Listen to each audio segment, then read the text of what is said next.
E aí pessoal, tudo bem?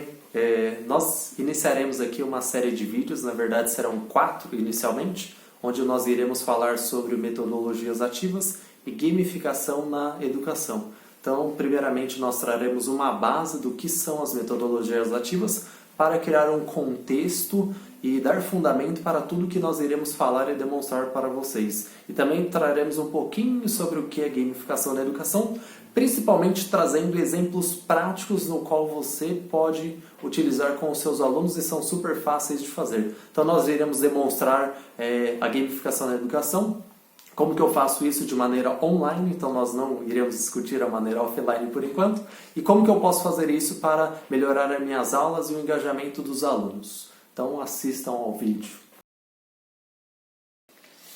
Oi, meu nome é Yara e eu vou falar com vocês sobre metodologias ativas. Antes de tudo, vamos pensar no cenário atual. Como as coisas estão por conta do novo coronavírus, por conta da pandemia, por conta da suspensão de aulas, por conta do afastamento social. Infelizmente, por conta de todas essas coisas, a educação ela passou por uma transformação de forma repentina. Por conta disso, não só professores, mas alunos têm que se acostumar com uma nova rotina, com uma nova forma de aprender e com uma nova forma de ensinar. Isso tem causado dificuldades de diversas formas. De um lado, o professor às vezes não consegue transmitir aquilo que sabe por meio das mídias que a eles foram apresentadas, e do outro lado o aluno às vezes ou não entende ou mostra desinteresse, o que acaba acarretando desinteresses de ambos os lados. Só essa mudança de ambiente. Antes, os alunos estavam acostumados com a sala de aula, agora tem que estudar em casa. O professor estava acostumado também com a sala de aula, agora tem que ensinar da casa dele. Só isso já apresenta imensa dificuldade, tanto para professor quanto para aluno. Somando isso, ainda alguns, nem todos, na verdade, têm os privilégios da minoria. Um celular bom, ou um computador, ou um notebook, internet de qualidade. Muitas vezes esse aluno está passando por outras dificuldades de diversos níveis e tudo isso tem acarretado em desinteresse por parte do aluno. As metodologias ativas, elas vêm como uma boa solução para o momento atual. Afinal de contas, a natureza das metodologias ativas é simplesmente colocar o aluno como sujeito ativo de sua aprendizagem. Então, ele não fica mais tão dependente do professor. O professor não precisa mais falar tudo tintim por tintim para que o aluno realmente entenda alguma coisa. As metodologias ativas são uma boa forma de resgatar esse aluno, trazer de volta o interesse e também ajudar o professor a estruturar aulas mais dinâmicas, mais interativas, de forma que o ensino se torne mais significativo para ambas as partes, tanto para o professor quanto para o aluno. Dentro do contexto de metodologias ativas, nós vamos falar sobre a gamificação. A gamificação ela vem como uma ferramenta dentro dessas metodologias.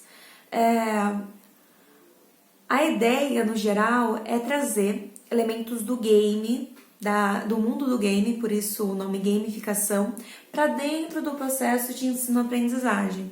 Então, a gente traz elementos como avatares, bônus, prêmios, tudo isso para tornar o ensino mais atrativo para o aluno, de forma com que ganhe o aluno novamente, mesmo com as dificuldades atuais. Vou mostrar para vocês aqui agora a parte do Forms, então fazer uma exposição e uma demonstração de todos os Forms que eu fiz até agora, são 3 ou 4 exemplos que eu vou trazer aqui para vocês. Então, nós temos aí 2 exemplos que são aplicados aos adolescentes e aos adultos, e um exemplo que é aplicado ao público infantil, ou seja, para as crianças. Então, tem 2 exemplos aí que eu uso com os meus alunos, e um exemplo que eu e a Yara fizemos para galera da criançadinha do infantil, que são as aulas da igreja que a gente frequenta. Então eu estou aqui com a janela do Google Forms. Esse daqui é o modelo pessoal, não é aquela versão para a empresa, então é a versão gratuita, onde tem alguns forms que eu já criei. Além disso, eu também testei o da Microsoft, que são as duas contas que eu tenho. Fiz um comparativo dos dois, etc e tal. Testei todas as ferramentas, todas as funções. Alguns ganham num ponto, outros ganham em outro ponto. De modo geral, de acordo com a minha linha de pensamento hoje, de acordo com tudo que eu já fiz, com tudo que eu aprendi, ainda é pouco, né? Porque há um tempo atrás nós dormimos analógicos e acordamos digitais. Então, do dia para a noite, nós tivemos que reinventar algumas coisas. E estamos aprendendo a cada dia, desenvolvendo. Então, vou mostrar para vocês o estado da arte até agora, né? Ou seja, o que eu aprendi e desenvolvi com os meus alunos até este momento e que isso possa servir de incentivo e motivação também para vocês, para tentarem fazer alguma coisa um pouco melhor, para que possa melhorar o engajamento dos alunos na aula, possa melhorar a participação, possa melhorar esse relacionamento do aluno com o professor, porque perde um pouco, né? Eu vejo uma tela e vejo tudo planificado na minha frente, né? Então, eu ganhar esse contato com o aluno e que a gente possa ter um pouco de interação. Então, esses são os objetivos aí da gente trazer esses modelos de formas. O que eu venho brigando desde o começo aí é o seguinte: muita gente está usando a internet só como meio de transmissão. Então, transmissão de dados, transmissão de arquivos, vai PDF, volta PDF, vai Word, volta Word, vai PowerPoint, volta PowerPoint, por aí vai. E também como apresentação de vídeo, né? Então, para eu levar o meu vídeo até o aluno, para eu levar um áudio, para eu levar alguma coisa. Então, o que eu tento defender na minha linha é que a internet pode ser muito mais do que o meio de transmissão. Nossa, mas muito mais. Tem diversas ferramentas, muitas coisas. Então nós temos que mergulhar nesse mundo digital, deixar o nosso mundo um pouquinho para trás, né? E não usar a internet só como meio de transmissão de um vídeo, meio de transmissão de um áudio e por aí vai. O que nós temos que olhar para os alunos e tentar enxergar o seguinte: a tecnologia é legal, as ferramentas são legais, existem inúmeras, estão surgindo a cada semana e ganhando força. Porém, o que conta é o conteúdo. Então, eu posso ter a melhor ferramenta do mundo, paga em dólar, importada e por aí vai. Mas se eu não tiver o conteúdo, isso não adianta de nada. Conteúdo como professor e conteúdo da unidade curricular, da disciplina, daquilo que eu leciono. Então, são esses dois conteúdos. Então, o fator humano, o conteúdo humano ainda é muito importante e o conteúdo que eu quero ensinar ainda é muito importante. A internet é uma ferramenta, é um meio que eu vou propagar isso. Então, eu não posso vender ela como fim. Ela é o meio. Ela é o que eu vou usar para fazer aquilo que eu tenho que fazer no papel da educação. Então, esses são formas comum. Criei alguns aqui, né? Ainda tem poucos. Eu vou trazer aqui os exemplos para vocês. Então, olha lá. Esse primeiro exemplo aqui foi o primeiro que eu fiz, porque o que aconteceu foi o seguinte: durante toda a minha graduação, nossa, o EAD lá era o padrão default de todo mundo, né? Então, você tem uma apostila em PDF, aí você tem o PowerPoint da explicação da aula expositiva em PDF, e depois você tem um vídeo de alguém, ou seja, o professor, né? Explicando aquele PowerPoint. Então, basicamente era isso. E depois, ao fim de cada aula, tinha um formulário com questões de múltipla escolha e você tinha que responder. Então, era padrãozão. Nossa, cada capítulo, vamos dizer assim, né? Era, então, a apostila em PDF com todo o conteúdo, depois o PowerPoint da apresentação em PDF e o vídeo de alguém explicando o capítulo. Ao final do capítulo, uma avaliação formativa, ou seja, uma atividade fazendo questões de múltipla escolha a respeito daquele vídeo. E ao final de todo o processo, todos os capítulos, tinha uma avaliação maior no mesmo formato de formulário, múltiplas escolhas lá, em cima disso. Então, eu sempre tinha a visão só desse tipo de formulário. Então, a princípio, nós partimos daquilo que a gente sabe, daquilo que a gente conhece, né? Então, esse foi o primeiro formulário que eu fiz, tá vendo? Quiz 1, materiais. Então, eu estava dando uma aula sobre um conteúdo técnico, materiais, e aí eu quis dar uma diversificada. Então, eu falei, não pode ficar só no papel e na caneta. Já que nós estamos no meio digital, já que meus alunos têm uma condição, têm um privilégio gigantesco de ter computador, de ter celular, nem todos, então eu tento focar todas as minhas plataformas no celular, que é a condição que eles têm. Então eu quis dar uma mudada, né? Em vez de ficar fazendo no caderno, e vamos usar a tecnologia, vamos usar o celular. Então, eu comecei a criar o Forms. Então, eu fiz conforme eu conheci. Então, olha lá, checkbox de marcar alternativas. Então, eles tinham que marcar as alternativas corretas. Aí, depois aqui, ó, alternativas de novo, múltipla escolha, alternativas e por aí vai. Então, eu fiz o padrãozão que eu conhecia. Foi bom? Não. Não foi bom. Não chama atenção. Eu pensei que eu ia arrasar. Falei, nossa, meu, agora eu tô deixando de usar o caderno e a folha e os alunos vão amar. Já era, vou virar o rei da parada. Não. Olha lá, verdadeiro ou falso. Então eu fiz o padrãozinho que eu já tinha visto na vida. Não foi tão bom, ó. Destaco para vocês aqui, ó. Número de respostas, 6. Eu tenho muito mais alunos do que isso. Só 6 que respondeu. E uma dessas sou eu, porque eu fiz o teste da plataforma. Então, aqui não deu certo. Então, não deu certo. Falei, caramba, eu sempre faço isso. Eu executo alguma coisa, paro, analiso e penso antes de executar novamente. Então, nós temos que ter a ação corretiva, a ação de melhoria antes de fazer uma nova ação. Então, aí eu comecei a ter ideias de como melhorar. Beleza. Então, o primeiro que eu fiz aqui para os meus alunos, essa atividade 1 de soldagem. Então, soldagem, nós temos duas divisões lá. É uma disciplina que tem uma carga teórica grande e depois tem uma carga prática grande. Então, as práticas estão suspensas, nós estamos executando as aulas remotamente. Então, a prática de soldagem não tem como executar, não tem como. Existe uma infraestrutura muito grande. Então, o que nós estamos fazendo? Passando toda a carga teórica e assim que for possível, nós faremos a parte prática. Ou semestre que vem a gente replaneja todas as nossas ações e não vem ao caso aqui. Então, atividade de soldagem, extremamente teórico, muito chato. Literatura técnica é muito difícil, engloba química, engloba ler manuais, catálogos e artigos técnicos. Então, a leitura técnica ela não é tão prazerosa, né? Então, principalmente nessa disciplina aqui que eu estou querendo trazer coisas novas. Então, aqui, o que eu faço? Atividade 1 de soldagem, aulas remotas, que é o que a gente vê aqui, né? Então, lá, atividade 1 de soldagem, joia. Aí eu fiz uma breve descrição do que o aluno deve fazer. Então, olha lá, você deverá tirar a foto de 4 objetos, elementos ou componentes que estão na sua casa. Eu tive que forçar, né? Porque os alunos são doidos para sair de casa. Se eu só mando atividade, o professor mandou tirar 4 fotos de objetos com solda. Ele já vai querer criar um pretexto para sair na rua. Então, ó, não sai na rua. E eu sempre reforço esse ponto aqui.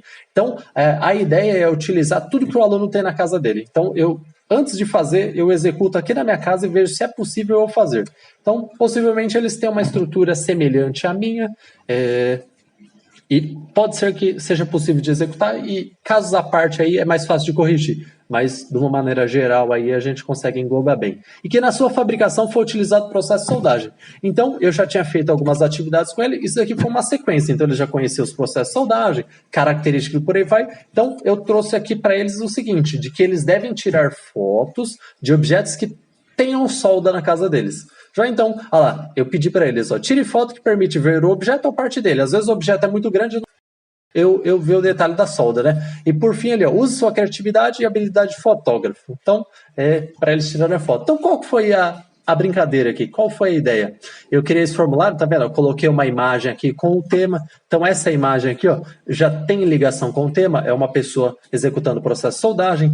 Aí eu dividi esse formulário em sessões. Então, essa daqui vai ser a primeira parte, até que eu vou colocar para visualização. Eu aplico essa parte de sessões, que é para dividir em páginas. Então, essa seria a página inicial, a página de informações, descrição de atividades. E olha lá, informe seu nome, que é para eu saber quem que é o aluno que está executando. Beleza. Depois disso, ele passa para outra sessão. Então, essa atividade, o que ele tem que fazer? Pegar o celular dele, pegar o smartphone dele, ir lá na casa dele, começar a procurar, começar a caçar as coisas lá na casa dele e descobrir 4 coisas que utilizaram o processo de solda para sua fabricação. Então, eles tinham que tirar 4 fotos e fazer o upload, ou seja, subir essas fotos na nuvem. E o próprio Forms aqui, ele já cria essa pasta na nuvem para você, vinculada à sua conta do Google. Aí depois, numa terceira sessão, eu fiz a avaliação da atividade. Então, eu sempre vou medindo a avaliação da atividade para ver se eu tenho que melhorar ou não. Aí aqui, não é questão de ser desumilde, mas eu sempre brinco com os meninos aqui. Eu nunca coloco ruim ou bom. Então eu crio aqui umas escalas diferentes. E sempre estou mudando essas escalas. Então eu coloquei aqui, é muito ruim e o professor é um gênio. Então eles levam mais na brincadeira mesmo. E é uma questão de interação. Porque aí, de repente, ele vem ali. Eles estão acostumados àqueles formulários padrões, escala de 0 a 10, avalie, coloca estrelinha, coloca coraçãozinho, coloca rostinho feliz, rostinho triste. Então, eu tento dar uma mudada, e principalmente para verificar a atenção deles na hora de executar essa avaliação. Então, se eu tenho apenas uma escala linear de 0 a 10, ruim e bom, isso daí já é padrão. O cérebro dele já traz no automático aquela avaliação. Então, ele vai clicar em qualquer número ali. Para ele não vai fazer tanta diferença. Agora, a partir do momento, olha lá, ó, o que você achou dessa atividade? Então, olha lá, o que você achou dessa atividade? Que é o que está aqui. Bom, então, uma pergunta padrão. Muito ruim. Comum para ele. Só que aí depois ele lê aqui, ó, o professor é um gênio, pum, ele já, caramba, meu, mudou a parada. Então ele já dá um start ali, já dá um estalo e ele se liga. Ele, opa, caramba, que da hora, mano. O professor já dá uma reação. Então eu já prendo a atenção dele para executar alguma coisa, para que não seja um processo mecânico e que ele possa, pelo menos, tentar avaliar, de certa forma, e não ser apenas mais um protocolo a ser cumprido para finalizar a atividade. Então eu uso essas coisas que não é questão de ser desumilde, não. É um pouquinho de brincadeira também, mas é mais para prender a atenção, para ele realmente, opa, peraí, eu estou avaliando. Então, vamos ver aqui, é meu professor que eu estou avaliando. Será que ele é um gênio mesmo? Ou não? Joia? Então, essa foi a atividade. Aí, ó, ele gera uma pastinha aqui, então, olha lá, as respostas. Agora eu tive 16, já tive um engajamento maior. Todos fizeram, todos, sem exceção. Todos conseguiram fazer. Aí depois ele dá o nome aqui dos alunos, eu consigo puxar o nome dos alunos. E ele cria uma pasta aqui para mim, ó, com todas as imagens que eles mandaram. Então, olha lá, imagens 1, que foi, no caso, a primeira imagem que tinha que ser enviada. Então, ó, eles tiraram várias fotos lá do que eles tinham na casa deles. Olha lá, ó. Então, aqui, provavelmente fogão, uma bicicleta, isso daqui uma cadeira, uma bike e tantas outras coisas que existem. Essa fotinha fui eu que fiz na hora do teste lá. Olha lá, botijão de gás. Se eu voltar aqui, ó, então a pasta 2 foi o que eles subiram no ponto 2, estão vendo? Então várias coisas da casa deles lá. Imagem 3, olha lá. Botijão de gás bastante comum, né? Que nós temos em casa. Olha lá, a parte de esquadrias, de porta, janela e por aí vai, um monte de coisa. Depois aqui a imagem número 4. Excelente. Eles gostaram demais da atividade, porque foi um momento em que eles saíram da frente da tela do PC. Então eles saíram da tela do PC e começaram a andar em casa. Então tem essa interação aí, tem esse movimento. Ele está fazendo atividade, ele está usando tecnologia, mas ele está em movimento, ele não está parado olhando para uma tela. Então é isso que eu sempre tento trazer nas atividades. Dele ser o ativo e não eu. Eu não posso ser o ativo. Eu não posso com que o meu aluno fique apenas olhando para a tela e me escutando. Na verdade, não. Tem que ser o inverso. Eu tenho que ser o mediador da parada, e ser mediador digital é muito difícil. Eu estou aprendendo aqui a como fazer essa mediação, ou seja, fazer o meio de campo e fazer com que o aluno seja o ativo no processo de educação, né? E eu só fique auxiliando ele, mas fique em segundo plano. Então, esse foi o primeiro exemplo.